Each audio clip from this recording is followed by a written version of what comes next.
Hello friends, स्वागत है आप सभी का एग्जाम प्लेटफॉर्म में। तो ये पेपर आपका 13 जनवरी 2023 का है। तो इसमें आज हम लोग मैथ्स के टोटल 30 क्वेश्चन को कवर करेंगे। तो सबसे पहले आप लोग एग्जाम प्लेटफॉर्म पे नए हैं तो आप लोग एग्जाम प्लेटफॉर्म को जल्दी से सब्सक्राइब कर लीजिए। साथ ही साथ चैनल पे नए हैं तो आप लोग सबसे पहले एग्जाम प्लेटफॉर्म को जल्दी से सब्सक्राइब भी कर लीजिए। और पिछले वाले जितने भी प्रीवियस ईयर का क्वेश्चन कराए गए हैं, सेट प्रैक्टिस कराया गया है, तो आप लोग यदि नहीं देखे हैं तो उसे भी जाके देख सकते हैं। तो सारे का प्लेलिस्ट भी बना हुआ है, जैसे ईवीएस हुआ, सीडीपी हुआ, हिंदी हुआ, संस्कृत हुआ, मैथ्स हुआ। तो सभी का जो है प्लेलिस्ट आप लोगों को मिल जाएगा। तो वहाँ से आप लोग जा करके सारे प्रीवियस ईयर का सेट प्रैक्टिस कर सकते हैं, ताकि आपका जो है एग्ज़ाम के लिहाज से आपका तैयारी बहुत ही हद तक जो है मतलब कि अच्छा हो सके। तो चलिए यहाँ से देखते हैं। पहला क्वेश्चन आपका यहाँ से शुरू हो रहा है मैथ्स में। तो आपका मैथ्स में भी वही फंडा है। 15 क्वेश्चन आपका जो है कैलकुलेटिव रहता है और 15 क्वेश्चन आपका सीडीपी बेस्ड रहता है, यानी कि बाल विकास से संबंधित रहता है। जो बनाने वाला रहता है कैलकुलेटिव रहता है, बहुत ही इजी रहता है। तो जैसे आप लोग देख ही रहे हैं कि फर्स्ट क्वेश्चन आपका क्या है, 3 अंकों की अधिकतम और न्यूनतम संख्याओं का अंतर। तो 3 अंकों की सबसे बड़ी संख्या क्या होगा? 999। और 3 अंकों की सबसे न्यूनतम संख्या 100। तो इन दोनों का अंतर निकालना है तो कितना हो जाएगा? तो 899। इस तरह से आपका ऑप्शन नंबर 2 बिल्कुल राइट आंसर है। बहुत ही इजी रहता है, इसी तरह के सारे सवाल रहते हैं। उसके बाद देखिए अगला क्वेश्चन क्या है, 26 को 1/2 से भाग दीजिए तथा फिर उसमें 30 जोड़िए। इस परिणाम में से 35 घटाइए, आपको क्या प्राप्त करते हैं, मतलब कि आपको क्या प्राप्त होता है वही आपको बताना है। तो 26 में क्या करना है आपको, जो है भागा देना है कितनों से? 1/2 से। उसके बाद जितना होगा इस मतलब कि करने के बाद जितना होगा उसमें क्या करना है, 30 को जोड़ देना है। फिर जितना आएगा उसमें से आपको 35 को घटा देना है। जब इस टर्म को आप लोग करेंगे तो 26 को ऐसे जब भागा को गुना में कीजिएगा तो 2 ऊपर चल जाएगा। तो क्या हो जाएगा इस तरह से, 26 दूना 52 हो जाएगा। उसमें आप लोग क्या करेंगे, 30 जोड़ देंगे तो कितना हो जाएगा? 2 5 3 8 82 हो गया। अब जितना आया उसमें क्या करेंगे हम लोग, 35 को माइनस कर देंगे। इस तरह से 35 आप लोग माइनस कर दीजिएगा तो आपका 47 आंसर निकल के आ जाएगा, ऑप्शन नंबर 3। तो इस तरह से 26 को 1/2 से भाग दीजिए, फिर उसमें 30 जोड़ दीजिए, जितना आएगा फिर उसमें से 35 क्या कर देना है, 35 को घटा देना है। इस तरह से 82 में से 35 हम लोग घटा दिए तो 47 निकल के आ गया। उसके बाद अगला क्वेश्चन है आपका, देखिए 75 79 प्लस एक्स प्लस 38 95 बराबर इतना है। तो एक्स का वैल्यू निकालना है। तो देखिए यहाँ पे कितना है, 4 है, 5 है, 7 9। 4579 प्लस एक्स प्लस 3895 बराबर दिया गया है कितना, 90 90। तो इस तरह से x का वैल्यू निकालना। तो इन दोनों टर्म को जोड़ के मतलब कि बराबर के दूसरे साइड लेके चले जाएंगे। तो x को इधर रखेंगे, इधर पहले से कितना है, 90 90 है। इसमें से इन दोनों टर्म को जोड़ के उधर से हम लोग क्या करना, उसमें माइनस कर देना। इन दोनों का जोड़ कितना हो जाता है, 87 74 आ जाएगा आपका, 87 74। इस तरह से 90 90 में 87 74 को माइनस कर दीजिए तो आपका निकल के आ जाएगा 616, यानी कि ऑप्शन नंबर 4 आपका बिल्कुल सही जवाब हो जाएगा। तो इस तरह से बहुत ही इजी है सारे मैथ्स के सवाल। तो उसके बाद देखिए अगला क्वेश्चन क्या है आपका, 51 और 100 के बीच कितने अभाज्य युग्म है, यानी कि ट्विन प्राइम नंबर बताना है। तो अभाज्य में युग्म संख्या क्या होता है कि जिन दो अभाज्य संख्याओं के बीच, जैसे कि 3 है और 5 है, दोनों अभाज्य संख्या है, इन दोनों के बीच का अंतर कितना हुआ, 2 है। तो ट्विन प्राइम नंबर या अभाज्य युग्म संख्या क्या होता है, जिन दो मतलब कि अभाज्य संख्याओं का बीच का अंतर 2 होता है तो वह हो जाता है। या नहीं तो आप लोग बोल सकते हैं उन दोनों अभाज्य संख्याओं के बीच में एक अभाज्य संख्या, जैसे 4 यहाँ पे आता है तो ये क्या हो गया, ये भाज्य संख्या हो गया। जिन दो अभाज्य संख्याओं के बीच में एक भाज्य संख्या होता है वह आपका अभाज्य युग्म होता है। और दोनों का जो है आपका अंतर 2 होता है और इन दोनों का एचसीएफ 1 होता है, तो वही संख्या अभाज्य युग्म कहलाता है। ये 3 तरह का फुलफिल इसमें मतलब कि क्राइटेरिया होता है कि जिन दो अभाज्य संख्याओं के बीच में एक अभाज्य संख्या हो और जिन मतलब कि उन दोनों अभाज्य संख्याओं का जो है अंतर 2 होना चाहिए और जो है उसका एचसीएफ 1 आना चाहिए। तो इस तरह से टोटल कितने आ जाएंगे, तो जैसे 51 से 53 आपका आ जाएगा, 53 के बाद आपका 59 आ जाएगा, 61 आ जाएगा, उसके बाद 67, उसके बाद आपका जो है 71 भी आ जाएगा, 71 हो जाएगा, 73 हो जाएगा, उसके बाद 73 के बाद 79 हो जाएगा, उसके बाद 83 हो जाएगा, 89 हो जाएगा, उसके बाद 97 हो जाएगा। तो इस तरह से 51 और 100 के बीच में टोटल इतने अभाज्य संख्या है। तो इनमें से अभाज्य युग्म बताना है। तो देखिए 59 और 61 इन दोनों के बीच में कितना का अंतर है? 59 और 61 के बीच में 2 का अंतर है, और इन दोनों का जो है आपका अभाज्य मतलब कि HCF भी आपका 1 होता है। तो इस तरह से 59 और 61 हो जाएगा, और आपका 1 आ जाएगा आपका 71 और 73। तो ये दोनों अभाज्य संख्या युग्म है, यानी कि ट्विन प्राइम नंबर हो जाएगा। तो 59 61 और 71 73। तो इस तरह से आपका राइट आंसर हो जाएगा। इन दोनों का बीच का अंतर भी 2 होता है, इन दोनों का HCF भी निकालिएगा तो 1 होगा, और इन दोनों के बीच में एक भाज्य संख्या भी है। तो इस तरह से आपका राइट आंसर हो जाएगा ऑप्शन नंबर 2, यानी कि कितना अभाज्य युग्म संख्या है? तो 2 है। उसके बाद अगला क्वेश्चन है आपका, 2 संख्याओं का एलसीएम उनके HCF का 20 गुना है। तो यहाँ पे दिया गया एलसीएम जो है आपका HCF का क्या है? HCF का 20 गुना है। इस तरह से आपका दिया गया।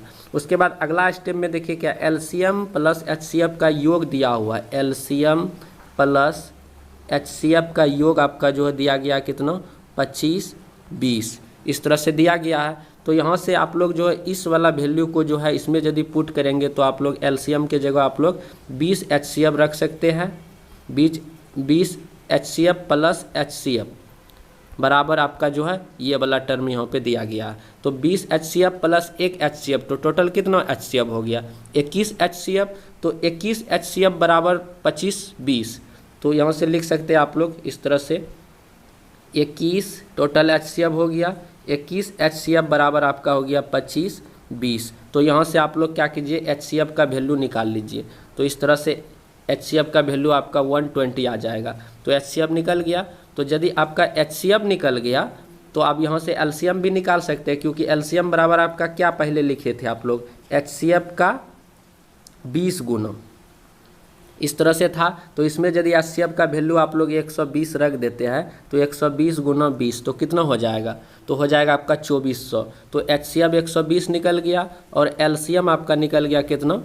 2400 निकल गया। और यही दोनों का आपको अंतर निकालने के लिए यहाँ पे अंतर मांग रहा है। तो 2400 में 120 को आप लोग माइनस कर दीजिए, मतलब कि HCF में यानी कि LCM में HCF को माइनस कीजिएगा तो आ जाएगा आपका 2280, यानी कि ऑप्शन नंबर 4 आपका बिल्कुल सही जवाब हो जाएगा। तो इस तरह से थोड़ा सा बनाने में यहाँ पे परेशानी होता है, इसलिए आप लोग समझ जाइएगा। तो पहले आप लोग LCM निकाल लीजिएगा, HCF निकाल लीजिएगा, उसके बाद दोनों का अंतर कर दीजिएगा। उसके बाद देखिए अगला क्वेश्चन है आपका, 8 1 7 के उपयोग से बनाई जा सकने वाली 4 अंकों की सबसे बड़ी संख्या, जबकि इन अंकों में से कोई एक अंक 2 बार प्रकट हो सकता है। तो इन मतलब कि 8 है, 1 है, 7 है, ये 3 आपके पास अंक है, डिजिट है।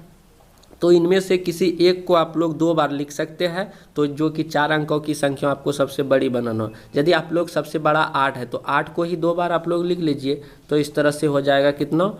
88 71 सबसे बड़ा संख्या बनेगा 4 अंकों का। तो इस तरह से ऑप्शन नंबर 2 आपका बिल्कुल राइट आंसर हो जाएगा, 88 71। उसके बाद अगला क्वेश्चन है, सभी दिशाओं में अंततः विस्तृत एक सपाट पृष्ठ निम्न रूप में जाना जाता है। बिंदु होगा कि समतल होगा, रेखा होगा, रेखाखंड होगा।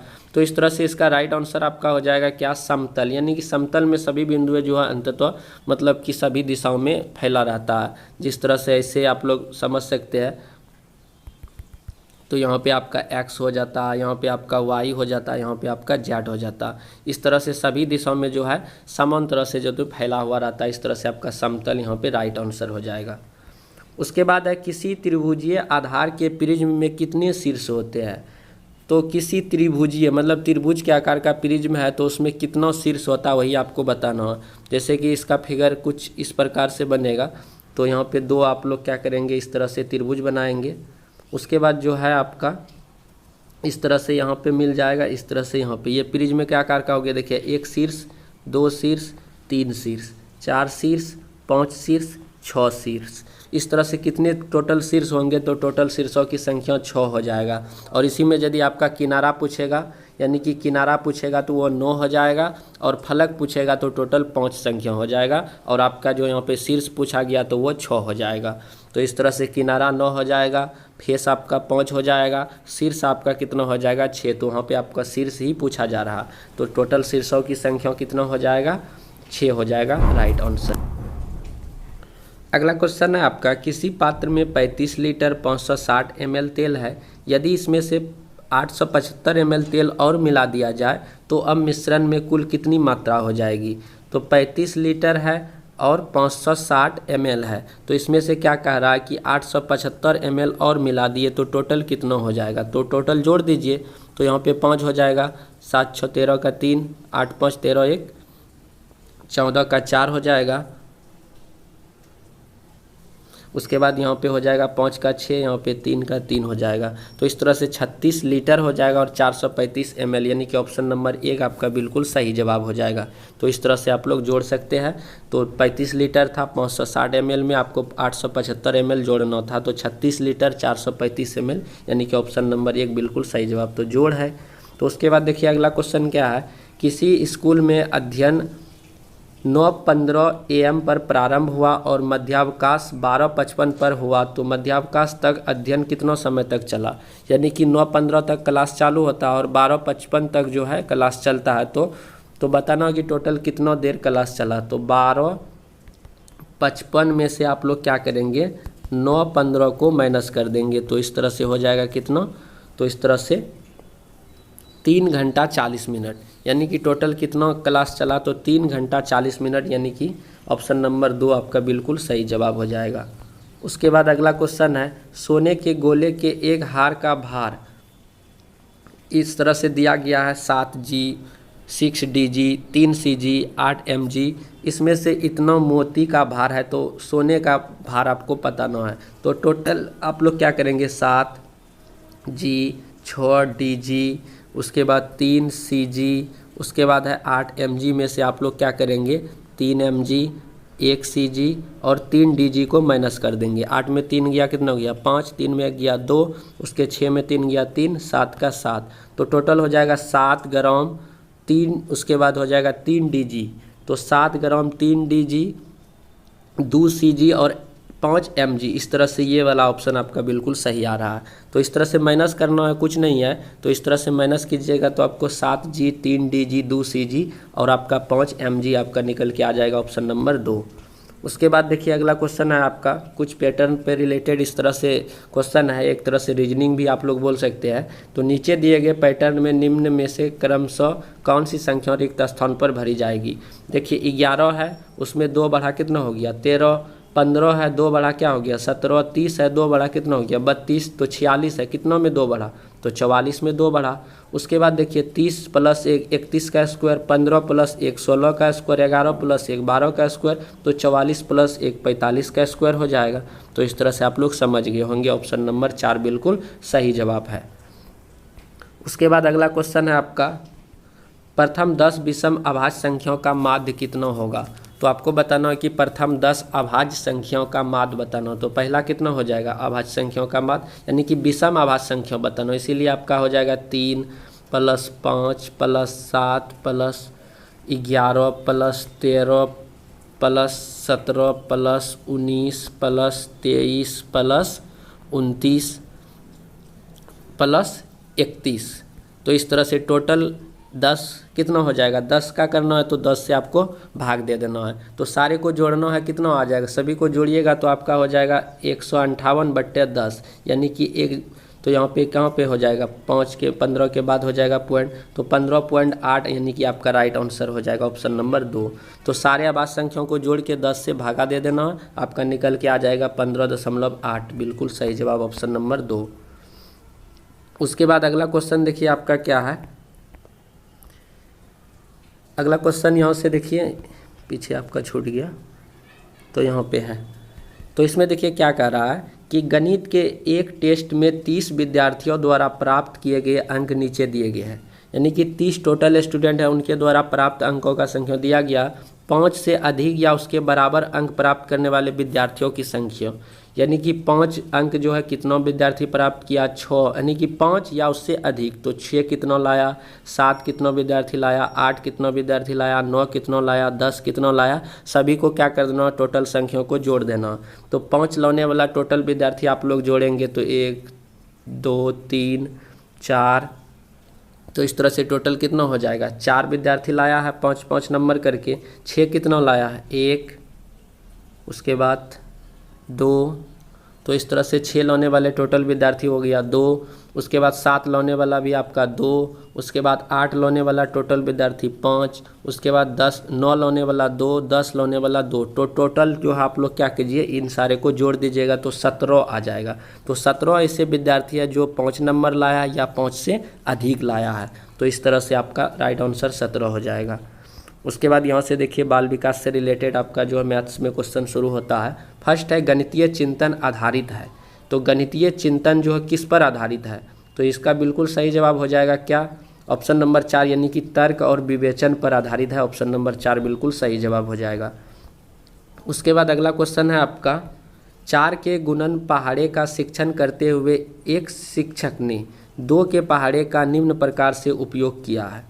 पहले देखिए यहाँ पे क्या लिखा है, 4 बार 2 2, 4 बार 2 2 बार 2 का गुना है, दुगुना है। उसके बाद देखिए 4 बार 3 2 बार 3 का तिगुना है, इसी प्रकार। तो शिक्षक का क्या उद्देश्य है, इस तरह से 4 बार 2 2 बार 2 का दुगुना, 4 बार 3 2 बार 3 का दुगुना, शिक्षक का इसका क्या उद्देश्य है, तो इसका फर्स्ट ऑप्शन है अपनी गणितीय योग्यता दर्शाना, दुगुने की अवधारणाओं का परिचय देना।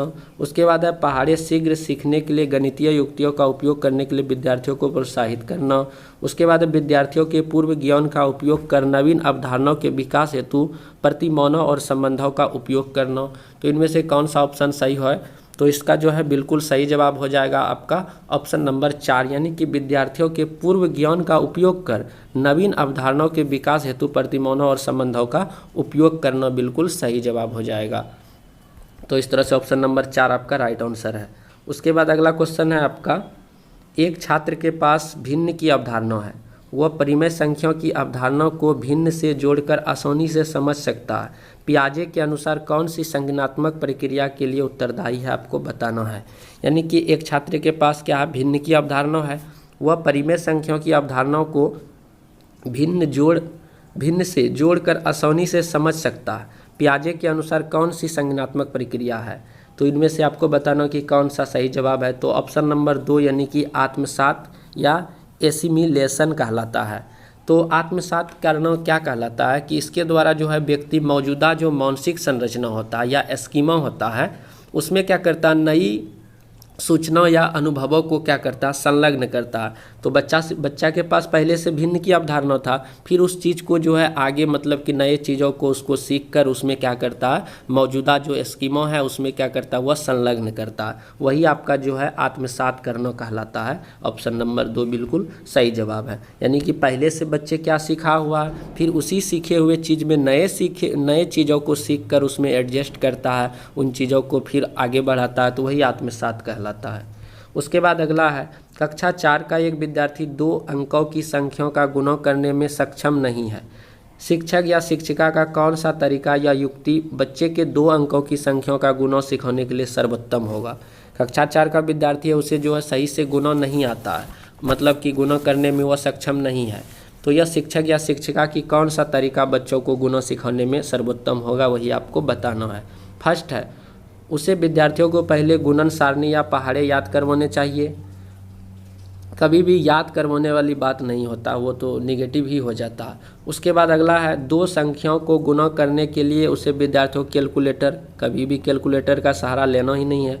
वह पहले 1 अंकीय संख्याओं की गुणा करने में विद्यार्थियों की मदद करे, तत्पश्चात 2 अंकीय संख्याओं की गुणा करने में ह्यूरिटिक्स का प्रयोग करे। बिल्कुल सही बात है, पहले बच्चे को 1 अंक वाली गुणा सिखाया जाए, फिर उसके बाद बच्चों को 2 अंक वाली गुणा सिखाया जाए, ताकि इससे बच्चा स्टेप बाय स्टेप जो है अच्छे से सीख पाएंगे। तो ऑप्शन नंबर 3 जो है बिल्कुल सही बात है। जो बच्चा नहीं भी गुणा जानता है तो वह बच्चा आसानी से जो है गुणा सीख लेगा। उसके बाद है अगला आपका बस संख्या 75 सेंट्रल मार्केट जाती है। यहाँ संख्याओं का डैश उपयोग है, गणन, अभिहित, क्रमसूचक, क्रमिक। तो जो बस संख्या मतलब कि बस में जो है 75 लिखा गया, बस संख्या 75 जो है सेंट्रल मार्केट जाती है। तो यहाँ पे यह डिजिट जो है किस चीज़ को इंडिकेट कर रहा, तो यह एक अभिहित यानी कि अंकित है, ताकि जो एक पहचान नंबर है वहाँ पे बस में 75 सेंट्रल फलना जगह जाती है, मतलब कि कहाँ से कहाँ जाती है। तो 60 नंबर बस वहाँ से दिल्ली से मुंबई जाती है, 75 नंबर बस मुंबई से कोलकाता जाती है। इस तरह से यह एक डिजिट जो है हम लोगों को पहचान दिलाता है, अभिहित अंक मतलब कि अंकित है, जिससे हम लोग आसानी से समझ जाते हैं कि ये डिजिट वाला बस जो है कहाँ से कहाँ जाएगी। तो यह एक पहचान के रूप में हम लोगों को ये संख्या यानी कि अंकित यानी कि अभिहित का उपयोग वहाँ पे दिखा रहा है। तो ऑप्शन नंबर 2 बिल्कुल सही जवाब हो जाएगा। उसके बाद अगला है आपका, कक्षा 5 के एक विद्यार्थी को जब 402 लिखने के लिए कहा जाता है तो वह इस प्रकार कुछ लिखता है।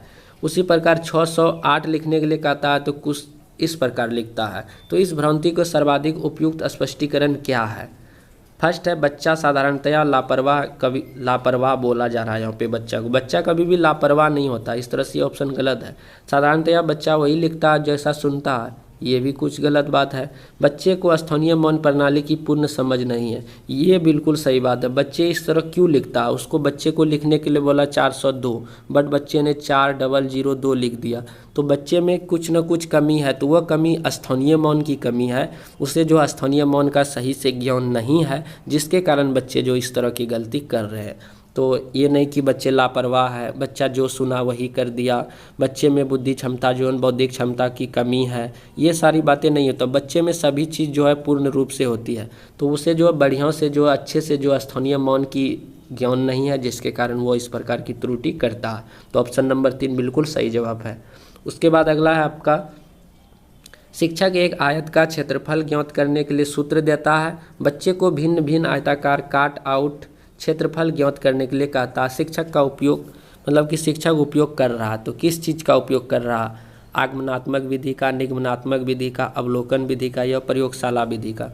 तो शिक्षक इसमें जो है सबसे पहले बच्चे को जो कुछ सूत्र देता है, यानी कि बच्चे को पहले सूत्र दिया या नियम देता है, फिर उसके बाद बच्चे को उदाहरण या प्रयोग करने के लिए कहता है कि इसको क्षेत्रफल निकाल लो। तो बच्चे को पहले सूत्र दिया या नियम बताया, फिर उसके बाद क्या बोला कि उसको उदाहरण के तौर पे या प्रयोग करने के लिए इसका जो है क्षेत्रफल निकालना। तो पहले सूत्र दिया, पहले नियम दिया, तो पहले नियम तो हो गया निगमनात्मक। तो पहले नियम दिया, पहले सूत्र दिया, पहले सूत्र बताया, पहले नियम बताया, तो पहले नियम बताया तो हो गया तो निगमनात्मक, और पहले यदि उदाहरण बताया जाता वो हो जाता आगमनात्मक। तो एक को याद रखिए, पहले नियम बाद में उदाहरण तो हो गया निगमनात्मक विधि। तो ऑप्शन नंबर 2 बिल्कुल आप लोग क्लियर है।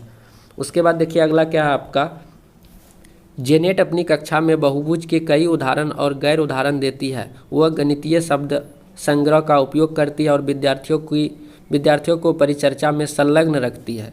उनके पास बच्चों द्वारा की गई त्रुटियों और उनके वैकल्पिक अवधारणाओं का भी ज्ञान है। निम्नलिखित में से कौन सा एक गणित शिक्षिका के रूप में जेनेट के लिए सर्वाधिक उपयुक्त है? देखिए इसमें क्या बोला जा रहा है, जेनेट अपनी कक्षा में बहुभुज के कई उदाहरण और गैर उदाहरण देती है। जेनेट जो अपने कक्षा में बहुभुज पढ़ा रहे हैं, तो वह बहुभुज समझाने के दरमियान जो है बहुत सारे उदाहरण या गैर उदाहरण का भी वह मतलब कि इस्तेमाल कर रही है बच्चों को समझाने के लिए। तो वह गणितीय शब्द संग्रह का उपयोग करती है और विद्यार्थियों की परिचर्चा में संलग्न रखती है। इसके पास बच्चों द्वारा की गई त्रुटि, उनके वैकल्पिक अवधारणाओं का भी ज्ञान है। जो बच्चे मतलब कि गलती करेंगे उसके भी बारे में उसे ज्ञान है। तो इस तरह का जो है कौन सा गणितीय शिक्षिका के रूप में मतलब कि वह सर्वाधिक उपयुक्त है? फर्स्ट है, उसे शिक्षण शास्त्र विषय वस्तु का ज्ञान है। बिल्कुल सही बात है। उस तरह का यदि मतलब वह बहुभुज पढ़ा रही है, बहुभुज पढ़ाने के दरमियान बहुत सारे उदाहरण का वो इस्तेमाल कर रही है, गैर उदाहरण का इस्तेमाल कर रही है, तो उसे जो है उस शिक्षण शास्त्रीय विषय वस्तु का उसे क्या है, ज्ञान है। ऑप्शन नंबर 1 बिल्कुल सही जवाब है। उसके बाद अगला है आपका, एक संरचनावादी कक्षा में गणित का एक शिक्षक शिक्षण एवं अधिगम प्रक्रिया में सुधार कर सकता है। एक संरचनावादी कक्षा में गणित का एक शिक्षक जो है शिक्षण एवं अधिगम प्रक्रिया में सुधार कर सकता है। फर्स्ट है, कक्षाई प्रक्रिया में मनन करके, बिल्कुल सही बात है। वह गणित की शिक्षक है वह किस प्रकार सुधार करेगा? जब वह कक्षाई प्रक्रिया में काफ़ी ज़्यादा मनन करेगा, चिंतन करेगा, बच्चों को कैसे समझाना, कैसे पढ़ाना, तभी तो उसमें सुधार होगा। तो ऑप्शन नंबर 1 ही बिल्कुल इसका सही जवाब है। उसके बाद अगला है आपका राष्ट्रीय पाठचर्या रूपरेखा 2005 के अनुसार प्राथमिक स्तर पर गणित में शिक्षण और अधिगम विधियाँ केंद्रित होनी चाहिए। तो राष्ट्रीय पाठचर्या रूपरेखा 2005 के अनुसार प्राथमिक स्तर पर गणित में शिक्षण और अधिगम विधियाँ केंद्रित होनी चाहिए। तो किस पर केंद्रित होना चाहिए? फर्स्ट है गणित में विभिन्न प्रतिमानों की खोज पर, बिल्कुल सही बात है। शिक्षार्थियों में अनुमान और सन्निकट के कौशलों के विकास पर, यह भी सही बात है। अधिगम की अनौपचारिक विधियों जैसे खेल, पहेली करने इत्यादि पर, यह भी सही बात। उसके बाद परिशुद्ध समस्या, ये उतना ज़्यादा सटीक नहीं है, बट आपका ए, बी यानी कि सी, ये तीनों जो है आपका 2005 के अनुसार जो है प्राथमिक स्तर के बच्चे में जो है कैसे पढ़ाना है उस पर जो है बिल्कुल ही फिट बैठता है। यानी कि गणित में विभिन्न प्रतिमानों की खोज पर, शिक्षार्थियों में अनुमान और सन्निकट में के कौशलों के विकास पर, उसके बाद अधिगम के अनौपचारिक विधियों जैसे कि खेल हो गया, पहेली हो गया इत्यादि पर, ये सारे यानी कि ए, बी, सी यानी कि ऑप्शन नंबर 3 आपका बिल्कुल सही जवाब है। उसके बाद अगला है आपका निम्नलिखित में से विभाजन की संकल्पनाओं से संबंधित विभिन्न या विविध संरचनाएं कौन सी है? तो निम्नलिखित में से विभाजन की संकल्पना या संबंधित जो है संरचनाएं कौन सी है? क्रमीकरण, अनुपात, समान समभागी, पुनः व्यवस्थित करना, इनमें से बताना कौन सा सही जवाब है। तो इनमें से जो आपका बी और सी यानी कि बी और सी क्या? अनुपात और समान समभागी। तो इस तरह से बिल्कुल सही जवाब। विभाजन में कभी भी क्या होता है, किसी भी चीज़ को बांटना है तो उसको एक समान अनुपात में या समान समभागी में उसे बांट देंगे, वही तो विभाजन का संकल्पना कहलाता। तो बी और सी आपका बिल्कुल क्लियर है, यानी कि ऑप्शन नंबर 2 आपका राइट आंसर हो जाएगा। उसके बाद अगला क्वेश्चन आपका संख्याई कौशल के विकास का अर्थ नहीं होता है।